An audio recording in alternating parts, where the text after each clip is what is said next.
Struggling to get your SoundCloud music onto your Namecheap site? Here's the exact 4-click method to connect them instantly. No coding, no complicated widgets, just a straight shot from your Namecheap editor to your SoundCloud library. Your website is probably feeling a little quiet right now, and you know it needs that music to feel complete. Let's fix that. We'll walk through opening your site editor, finding the SoundCloud option, and authorizing the connection. Let's go. So start by opening up your website in the Namecheap builder. If you're already logged into your Namecheap account, you'll want to navigate to the Hero Website Builder section. Find the site you want to edit and go ahead and open it.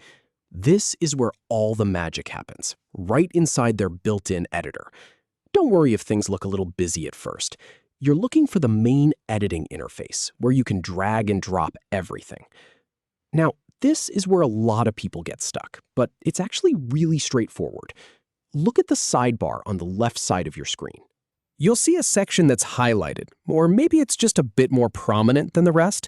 It might say something like Ad Block or Integrations. That's your target. Go ahead and click on that highlighted area. This is the gateway to all the extra features you can add to your site, including SoundCloud. Namecheap has built this right into their platform, so you know it's legit. You don't need to search for third-party plugins or anything sketchy. Once that section opens up, you're going to see a list of different services you can connect.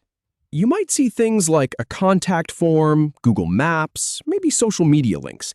And right there in that list, you'll find SoundCloud. Give it a click. It's usually labeled just as SoundCloud with its familiar orange logo. This is the part where everything starts to come together. And here's the really important thing.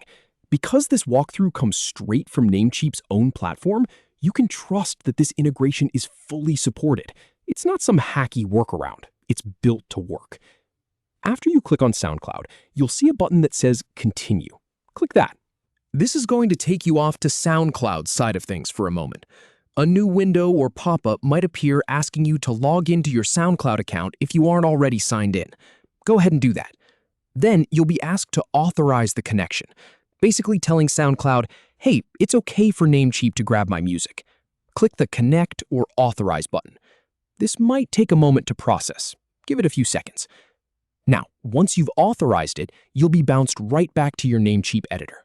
And here's where you get to see the payoff. Look at your site preview. Your SoundCloud tracks should now be appearing right there on your page, ready for visitors to play. You might need to adjust the placement or the size a bit, but the hard part is done. Double-check that it's showing the right tracks or playlist. If everything looks good, you're all set. And that's it. Seriously, 4 clicks and your music is live on your site. Your website just went from feeling a little empty to feeling fully professional. If you run into any issues, just backtrack through these steps and make sure each connection was authorized properly. Now, go ahead and share your sound with the world. You've earned it.